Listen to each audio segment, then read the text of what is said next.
कि मणिपुर में 4 मई को हमारे देश के भूतपूर्व सैनिक कारगिल युद्ध विजेता सूबेदार की पत्नी को नंगा किया गया। आदिवासी महिलाओं को नग्न करके उनकी परेड लगाई गई, उनके साथ गैंग रेप किया गया। एक बच्ची की हिफाजत करने के लिए उसका भाई आया, उसकी हत्या कर दी गई और ये सब पुलिस की मौजूदगी में पुलिस के साथ से उनको ले जाया गया। अगर नरेंद्र मोदी को यह जानकारी नहीं है तो ऐसे नालायक को 1 मिनट भी कुर्सी पर रहने का हक नहीं है। पुलिस ने एफआईआर दर्ज नहीं की कि हमारे हिरासत में थे, हमारे सुरक्षा में थे। ये 3 महिला और पुरुष, इनका अपहरण कर दिया गया, हत्या कर दी गई, नग्न परेड कर दी गई, महिलाओं की गैंग रेप किया गया। प्रधानमंत्री नरेंद्र मोदी संसद में मुंह नहीं खोलना चाहता है और नरेंद्र मोदी तो अभी 20 जुलाई को जब हमारे देश के मुख्य न्यायाधीश ने कहा कि अगर सरकार एक्शन नहीं लेगी तो हम एक्शन लेने के लिए तैयार हैं, तब उसके बाद देश के प्रधानमंत्री का मुंह खोलना और जो हमारे देश की महिला बाल विकास मंत्री है स्मृति ईरानी, उसकी याददाश्त का वापस आना और उसका कुछ बोलना कि मैंने मुख्यमंत्री जी से बात कर ली है, तब मुझे लगता है कि मुख्य न्यायाधीश को जांच के दायरे में यह लाना चाहिए कि नरेंद्र मोदी इतनी अवधि तक मौन क्यों रहा। दोस्तों नमस्कार, मैं हूं भूपेंद्र रावत और मैं आज आपके साथ बात करूंगा मणिपुर के विषय में। मणिपुर के मामले पर जहां संसद के अंदर देश का प्रधानमंत्री मां बोलने के लिए तैयार नहीं हुआ। जब हमारे देश के प्रधानमंत्री फ्रांस में थे तो यूरोपियन यूनियन की संसद में मणिपुर का मामला उठा। ब्रिटेन में उठ चुका है, लेकिन भारत की संसद में प्रधानमंत्री मुंह खोलने के लिए तैयार नहीं है। क्या कारण है? इसके पीछे आपको समझना पड़ेगा।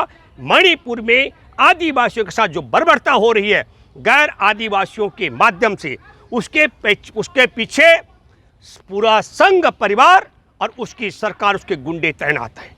और ये कैसे, मैं आपको बताता हूं।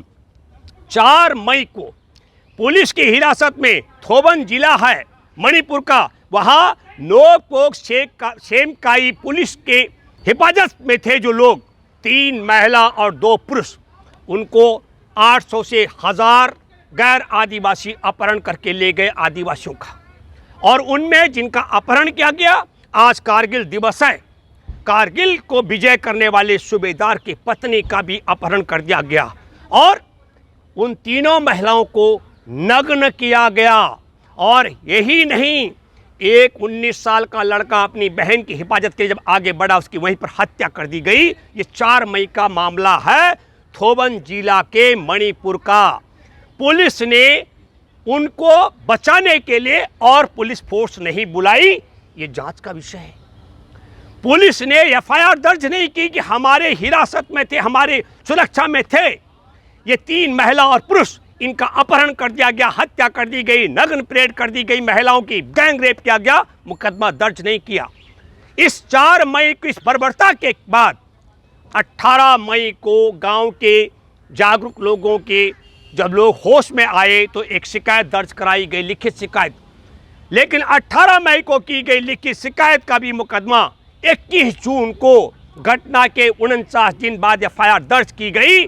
तो कौन ताकत है कि मणिपुर में भूतपूर्व सैनिक कारगिल का विजेता हमारे देश में सूबेदार की पत्नी को नंगा करने वाले, उसका 2 और महिलाओं को नंगा करने वाले, 2 महिलाओं के साथ में गैंग रेप करने वाले बलात्कारी अपहरणकर्ताओं के खिलाफ मुकदमा दर्ज करने में 49 दिन क्यों लगाए गए? इसकी जांच होनी चाहिए, क्योंकि इस मामले को हमारे देश के मुख्य न्यायाधीश सुप्रीम कोर्ट के वो सुन रहे हैं।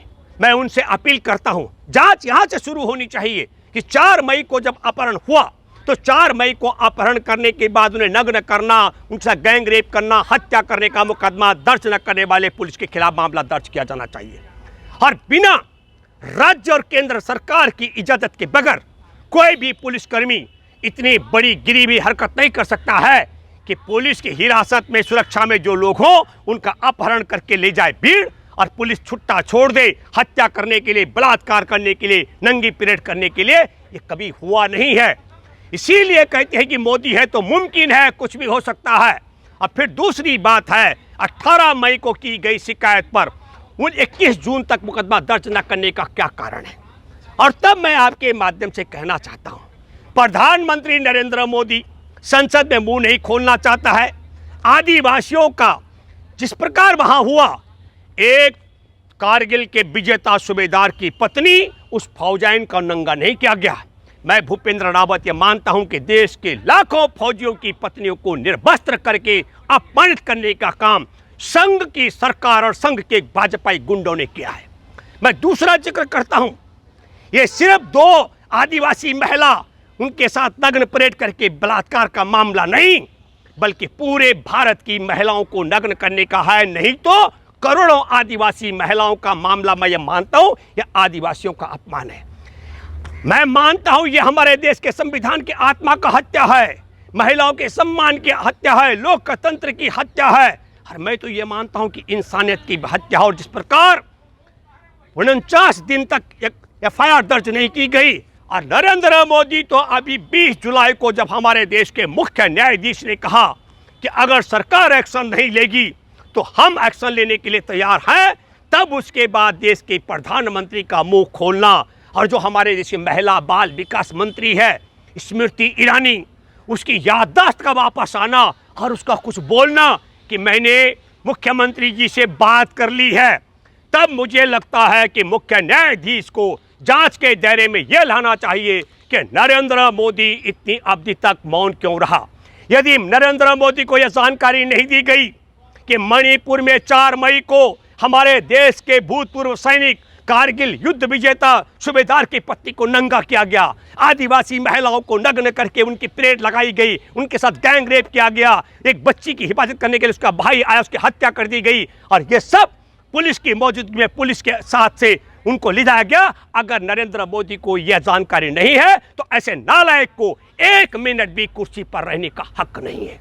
और अगर ये सारी जानकारी है तो मुख्य न्यायाधीश जी, मैं अपील करता हूं, यह अपील इसलिए करता हूं कि 5000 से ज्यादा राइफल और लाइट मशीन गन जो मणिपुर पुलिस के प्रशिक्षण केंद्र में और पुलिस रिजर्व फोर्स के पास थे, वह सब के सब गैर आदिवासियों के पास सौंप दिए गए।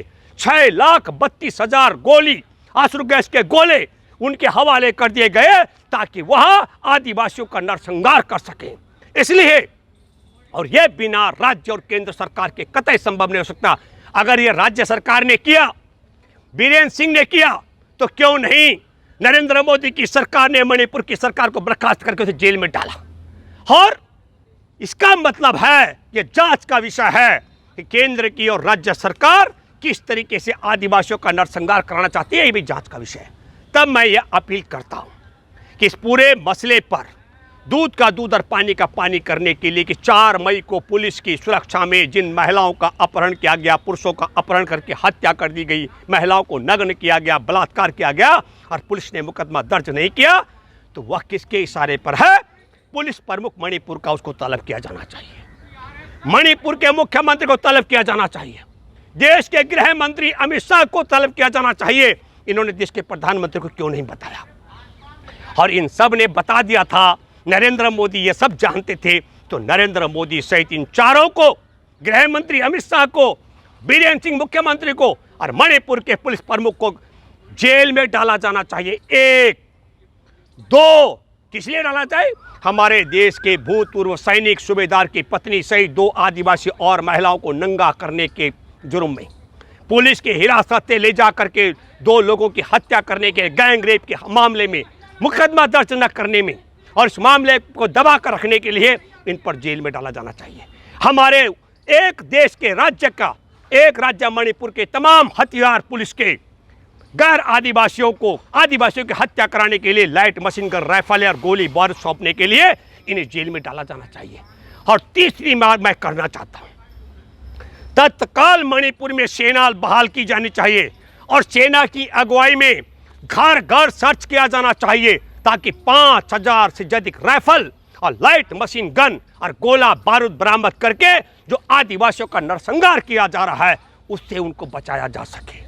और मैं आपके माध्यम से एक बात बहुत जोर से और दावे के साथ कहना चाहता हूँ, क्या मणिपुर सीमांत राज्य में आदिवासियों को इसलिए दंड किया जा रहा है भाजपा आरएसएस के गुंडों के द्वारा, सरकार के द्वारा, कि वह भारत में रह रहे हैं?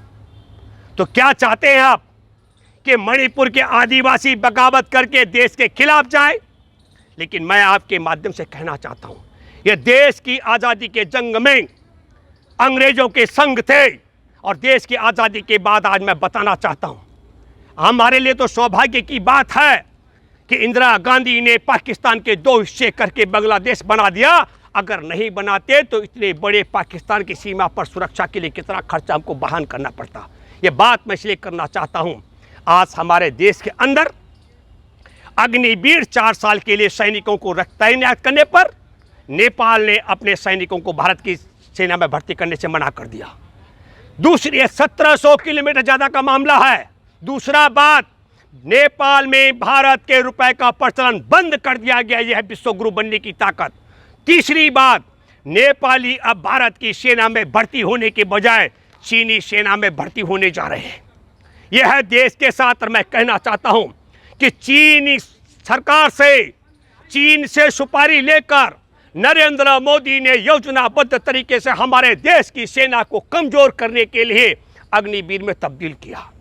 और दूसरी बात, हमारा जो समझौता था 1947 का, नेपाल के साथ में नेपाली हर साल 40,000 नेपाली गोरखा भारत की सेना में सैनिक हैं और हर साल 1700-1800 से ज़्यादा सैनिक भर्ती होते थे। पिछले 4 साल से भारत की सेना में नेपाली गोरखों ने भर्ती होना बंद कर दिया है। तब देश में खास करके मैं भूतपूर्व सैनिकों से, सेना के आला अधिकारियों से, सेना के अधिकारी रह चुके आप सबों से अपील करता हूं, ये नरेंद्र मोदी देश के साथ गद्दारी कर रहा है, ये सेना को कमजोर कर रहा है, नेपाल को भारत का दुश्मन बना रहा है। हमारे देश में कोई ताकत नहीं है। खरबों रुपए का खर्च आएगा 1700 किलोमीटर लंबी सीमा की हिफाजत के लिए, और ठीक वही स्थिति मणिपुर में भी की जा रही है।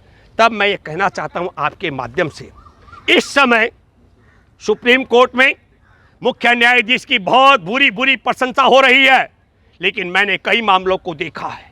मैं आपके सामने जिक्र करता हूं बिल्किस बानो के मामले में, जिसके परिवार के 14 सदस्यों की हत्या कर दी गई, उसकी मासूम बेटी की भी हत्या कर दी गई थी, गैंग रेप किया गया था, उसके बलात्कारी हत्यारे दंगाइयों को बाइज्जत रिहा कर दिया गया। मुख्य न्यायाधीश मौन है। दिल्ली में 2012 में किरण नेगी का बलात्कार, उसको तेजाब से जलाने वाले, उसके प्राइवेट पार्ट में दारू की बोतल घुसाने वालों को फरवरी 2014 में सजाए मौत का फैसला हो गया था। उन्हें बाइज्जत मोदी राज में बरी कराने के मामले में। और तीसरी महत्वपूर्ण बात मैं आपके माध्यम से कहना चाहता हूं, जो पहलवान बेटियां, दादी माँ भी नहीं बता पाती है कि मेरा कभी यौन शोषण हुआ, पहलवान बेटियां सड़कों पर, यहाँ दिल्ली की जंतर मंतर पर ऐलान करती रही, सार्वजनिक तौर पर कहती रही कि यौन शोषण करने वाला भाजपाई सांसद है। उस मसले पर जिस प्रकार की सुनवाई मुख्य न्यायाधीश ने की है, मैं यकीनी तौर पर कह सकता हूं चंद्रचूड़ साहब कि अगर मेरी शक्ल खराब हो तो मैं क्रीम पाउडर लगा करके अपना चेहरा चमकाता हूं। मैं आपके फैसलों को कुछ रूप में देखता हूं। अग्नि परीक्षा है इस समय। मणिपुर को बचाने का एक ही तरीका, सबसे पहला तरीका है कि जो हथियार सौंपे गए हैं मणिपुर की सरकार के द्वारा गैर आदिवासियों को हत्या करने के लिए, उनकी बरामदगी कराने की जिम्मेदारी सुप्रीम कोर्ट की है। मणिपुर के आदिवासियों की हत्या कराने के लिए जो हथियार सौंपने का काम वहां की सरकार ने किया, वहां के मुख्यमंत्री को जेल में डालने की जिम्मेदारी आपकी है। वहां एफआईआर दर्ज न करने वाले 4 मई की बर्बरता को लेकर के एफआईआर पर दर्ज न करने में आनाकानी करने का काम करने पर पुलिस प्रमुख को जेल में डालने की जिम्मेदारी आपकी है। और देश के प्रधानमंत्री को गुमराह करने वाले गृह मंत्री अमित शाह को जेल में डालने की जिम्मेदारी आपकी है। और संसद में जो बोल नहीं रहा है नरेंद्र मोदी, इसके खिलाफ, अविश्वास प्रस्ताव सरकार के खिलाफ, इसे गिराने की जिम्मेदारी विपक्ष की है। मैं देशवासियों आप सबों से अपील करता हूं कि हमारे देश की हिफाजत के लिए, जो मैंने कहा कि नेपाल को भारत का दुश्मन बनाना, मणिपुर सीमांत क्षेत्र के आदिवासियों का बर्बरता कराना, ये सब योजनाबद्ध हिस्सा है आरएसएस बीजेपी का। मैं दावे के साथ मैं कह सकता हूं, देश का नुकसान जो दुश्मन नहीं कर सकता है, मुझे लगता है कि दुनिया के दुश्मनों से सुपारी लेकर के आरएसएस बीजेपी का परिवार, वह सब हमारे देश में नेपाल को दुश्मन बना करके, देश की सेना कमज़ोर करा करके, मणिपुर के आदिवासियों का कत्ले आम और उनमें बर्बरता करा करके और देश में नफरत फैला करके देश को तहस नहस करने पर आमादा है। मैं उम्मीद करता हूं देशवासियों, देश के जवानों से, देश के संविधान से, देश के किसान से, देश के आम इंसान से, देश को बचाने के लिए एकजुट हो जाओ और मणिपुर की महिलाओं के आवाज़ में सबके सब आवाज़ मिलाओ। धन्यवाद। जय हिंद, जय जवान, जय किसान, जय संविधान।